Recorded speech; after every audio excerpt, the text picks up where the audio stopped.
주님께서 여러분과 함께 루카가 전한 거룩한 복음입니다. 9장 18절에서 22절까지의 말씀입니다.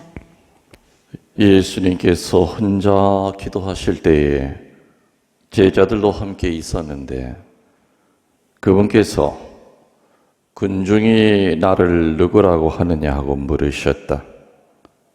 제자들이 대답하였다. 세례자 요한이라고 합니다. 그러나 어떤 이들은 엘리야라고 하고 또 어떤 이들은 옛 예언자 한 분이 다시 살아나셨다고 합니다. 예수님께서 다시 그러면 너희는 나를 누구라고 하느냐 하시자 베드로가 하느님의 그리스도이십니다 하고 대답하였다. 그러자 예수님께서는 제자들에게 그것을 아무에게도 말하지 말라고 엄중하게 분부하셨다. 예수님께서는 이어서 사람의 아들은 반드시 많은 고난을 겪고 원로들과 수석 사제들과 율법학자들에게 배척을 받아 죽임을 당하였다가 사흘 만에 되살아나야 한다 하고 이르셨다.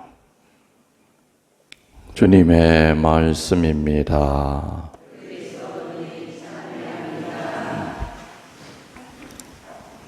참 예수님, 예수님께서 3년 동안 하셨던 말이 중요하지 않은 것이 없지요? 다 중요한 겁니다. 하느님 나라에 대한 것을 비유로 얘기하셨고 또 치유가 필요한 사람들, 구마가 필요한 사람들에게도 또 권위를 갖고 말씀하셨어요.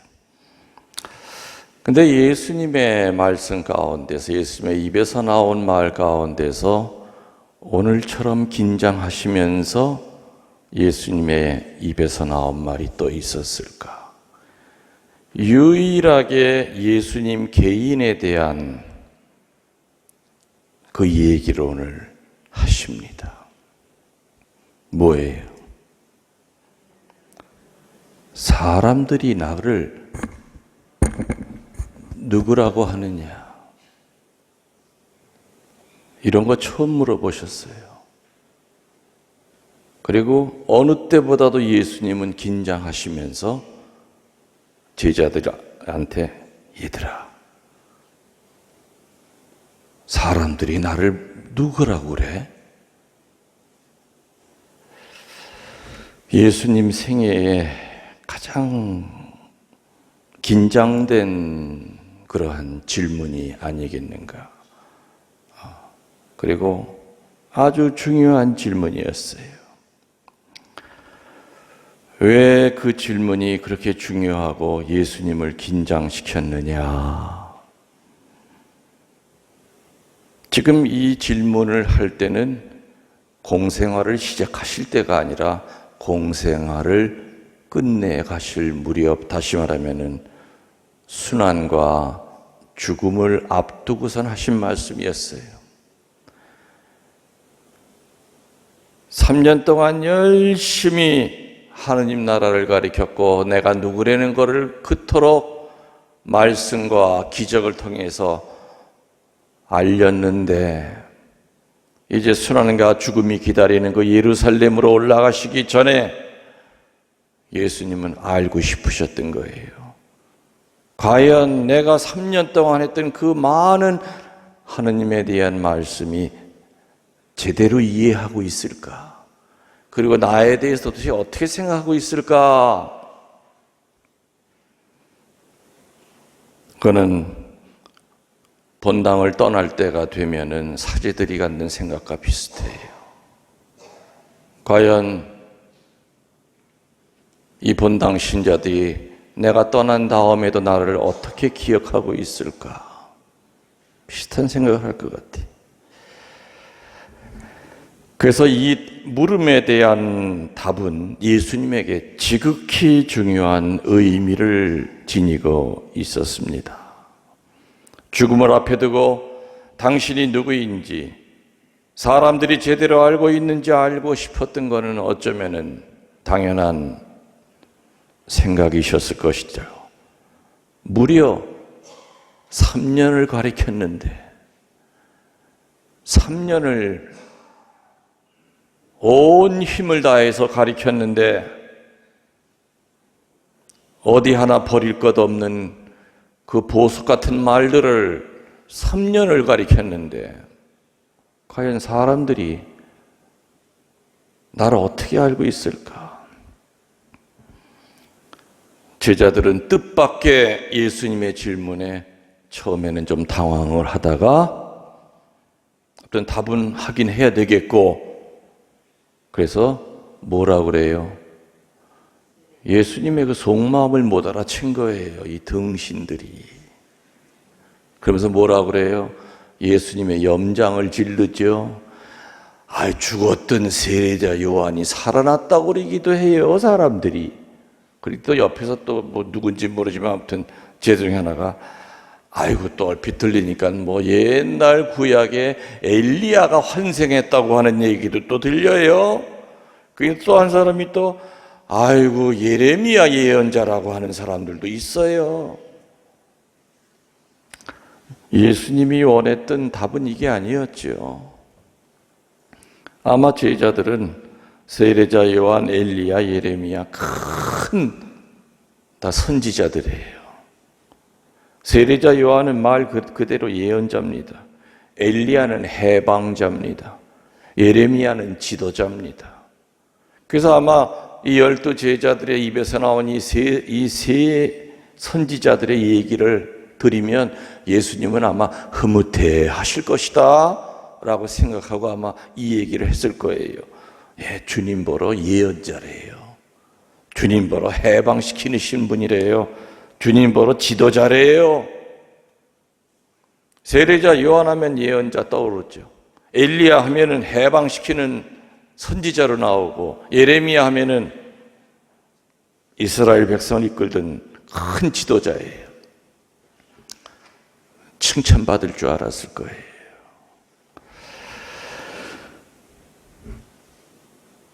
제자들이 대답을 못하고 머뭇거린 것도 아니었고 적어도 이 대답에 대해서는 즉시 엘리야라고 합니다. 예레미야라고 합니다. 세례자 요한이라고 합니다. 예수님이 이 답이 맞았으면 또 묻지 않았을 터인데 예수님은 그 말을 듣는 순간 그분의 얼굴이 밝아졌을까요? 아니면 수심이 가득 찼을까요? 보셨어? 꼭 본 것처럼 얘기. 분명히 원치 않는 답을 들었기 때문에 얼굴에 그늘이 지셨겠지요. 그리고 실망감으로 3년을 가리켰는데 나를 예언자 중에 한 사람으로 알고 있구나. 사람들이 그렇다고 그러는구나. 그래서 예수님은 그래, 세상 사람들은 내 정체가 뭔지 몰라도 그래도 내가 선택한 12명 너희들은 그래도 나랑 같이 3년을 동고동락하고 한솥밥을 먹고 나를 옆에서 지켜봤을 터이니 너희는 내가 누군지 알겠지. 그러면서 뭐라 그래요? 두 번째 질문. 첫 번째 질문은 군중은 나를 누구라고 하느냐. 그리고 거기서 정답이 안 나오니까 예수님은 너희는 나를 누구라고 하느냐. 좁아져요. 질문에 답을 해야 될 사람들이. 제자들은 보통 긴장이 된 게 아니었겠죠? 이게 분명히 첫 번째 답을 했을 때 그게 정답인 줄 알았는데, 그러니까 실제로 말이죠, 12 사도들도 예수님을 그렇게 알고 있었다는 얘기예요. 예언자 중에 한 사람, 해방시키는 사람 중에 한 사람, 지도자 중에 한 사람, 다시 말하면 예수님을 구세주로 알고 있는 제자들이 없었기 때문에 그 말을 했었던 거지요. 그래도 혹시 희망을 갖고, 그럼 니들은 나를 뭐라고 생각하니?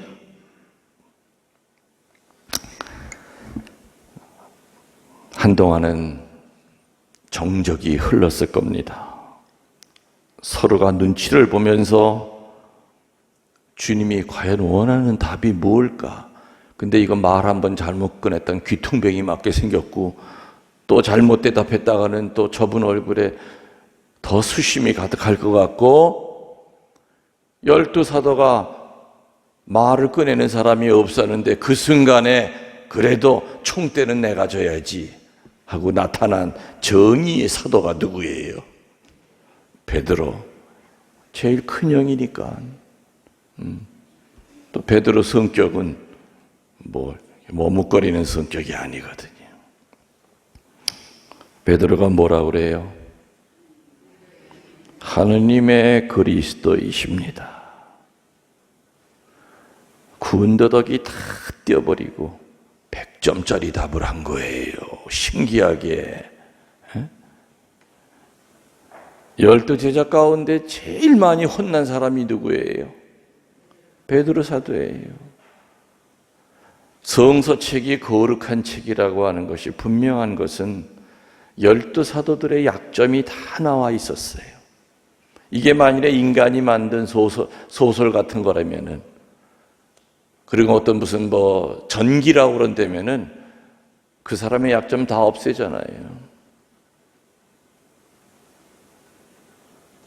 총칼로 나라 잡은 전두환이가 자기 회고록 썼잖아요. 거기 자기 나쁘다는 얘기 단 한 줄도 없어요. 자기가 사람 얼마나 많이 죽이고 그 자리에 올랐다는 거 단 한 줄도 없어요. 성서라고 하는 책이 그런 종류의 책이라고 그런다면 제자들의 약점이 거기 들어있을 리가 없어요. 근데 성경에 보면은 예수님한테 겁나게 혼나죠. 사탄아 물러가라 소리까지 들었어요. 왜 이렇게 경고망동하느냐 하면서. 그랬던 베드로의 입에서 기가 막힌 답이 나온 거예요. 근데 오늘 이 말이 나오게 된 것은 하루아침에 이루어진 내공이 아니에요. 베드로 사도의 참 신비는 뭐냐? 하느님과 우리 사이에 끈이 연결이 되어 있지요? 근데 잘못을 하고 죄를 지면 그 끈이 끊어져요. 베드로 사도는 단순하기 때문에 또 자기가 예수님의 마음을 아프게 했다는 걸 또 즉시 깨닫는 사람이었죠. 그 다시 회개를 해요. 회개를 하면 끊어졌던 그 끈이 이어지는데 매듭을 져서 끈을 이으면은 끊어지기 전보다 끊어지고 난 후에 다시 엮은 것이 그 전보다 길이가 더 길어졌을까요? 짧아졌을까요? 그렇죠. 베드로 사도의 신비는 죄를 짓고 난 다음에 더 예수님과 가까워졌어요. 예수님에게 아주 정말 모진 혼냄을 당하고 난 후에 신비스럽게 많은 사람들은 떠나가요. 혼났다고. 왜 나만 가지고 그러냐고. 얼마나 내가 더 잘해야 되냐고.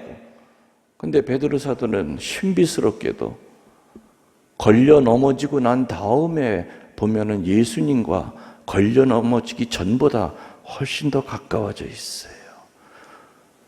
그런 것의 반복을 통하여 예수님과 베드로는 점점 그래서 베드로는 예수님에게 가까이 갈수록 예수님의 그 정체에 대한 것을 알고 있었죠. 신학자도 아니고 배운 것도 없는 베드로의 입에서 기가 막힌 그 신학이 나왔어요. 하느님의 그리스도이십니다. 그리스도이십니다. 많은 약점에도 불구하고 베드로는 이미 예수님이 돌아가실 무렵에 영적 통찰력을 가지게 된 으뜸 사도로 변해 있었다는 겁니다. 예수님은 그래도 12 가운데 한 사람이라도 제대로 답하는 걸 보시고 아마 안도의 한숨을 쉬셨을 겁니다.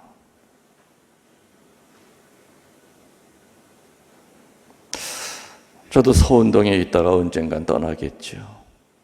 그리고 궁금할 거예요.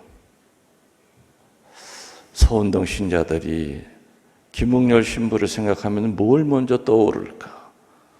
오토바이 타고 빠바바방 거리는 거? 그것만 생각나면 안 될 텐데. 아마 내가 언젠가 세상 떠나기 전에 사제 생활을 몇 년 한 다음에 죽을지 모르겠지만은 아마 예수님 같은 이런 마음이 들 거예요. 내 나름대로는 길을 쓰고 앞만 보고 살았는데 과연 나라고 하는 이 한 사제가 역사에 어떻게 기록이 될까? 한국 교회에 어떻게 기록이 될까? 사람들은 나를 누구라고 알고 있을까? 하는 궁금증은 아마 있을 겁니다. 오늘 2가지의 질문이 있었죠. 사람들은 나를 누구라고 생각하느냐? 그때 당시에는 예언자요, 해방자요, 지도자라고 정답을 얘기 안 했지만 그 후에 2000년 동안 사람들은 예수님을 누구라고 생각하느냐 하는 것에 대한 것은 정답이 이미 나왔죠. 교리서에도 나와 있어요. 맞죠? 그리고 영적 독서 수많은 책에도 예수님이 누구라고 하는 것에 대한 정답은 12사도들이 대답 못한 것에 대한 그 오답에 대한 정답은 2000년 동안 수도 없이 많이 나와 있어요. 또 다른 사람들의 체험을 들으면서 아, 예수님은 그런 분이시구나. 생명을 주관하시는 분이구나. 이런 것들은 우리가 듣고 책을 눈으로 보고 간접 체험이에요. 근데 중요한 질문은 그래, 사람들은 책에서는 나를 이렇게 다 얘기하고 있고 교리에서도 나를 이렇게 얘기하고 있어. 틀린 말은 아니지. 그런데 또 질문을 던지겠죠. 너는 나를 누구라고 생각하느냐? 딴 사람 얘기할 필요 없어. 딴 사람이 주님을 뭐라고 얘기한 건 상관없어. 나는 너가 나를 어떻게 생각하느냐, 그게 중요해. 너는 나를 어떻게 생각하느냐? 이 질문에 우리들은 성실하게 정말 고민하면서 내 모든 것을 기운을 다 써가면서 대답을 해야 됩니다.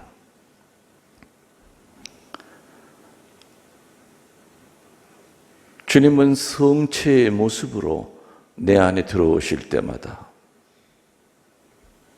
루시아야, 너는 나를 어떻게 생각하니? 베드로야, 너는 나를 어떻게 생각하니? 병 고쳐주시는 분이시죠, 뭐.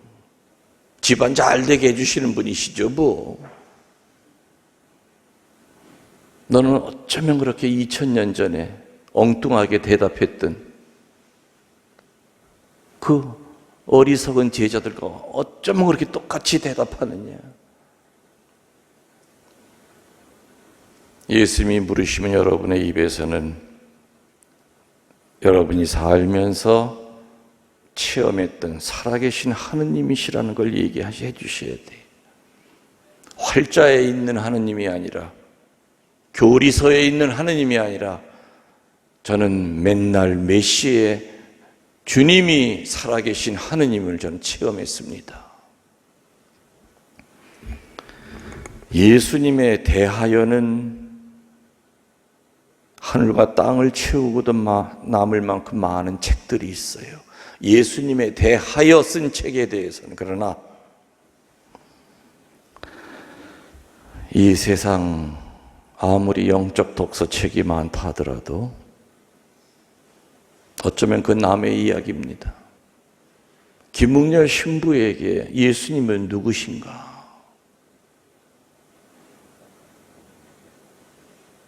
거기에 대한 대답이 자신 없을 때는 사제생활 올바로 못합니다. 여러분 각자도 주님은 나에게 어떤 분이신가? 확실한 대답을 못한다면 그냥 종교인이겠지요.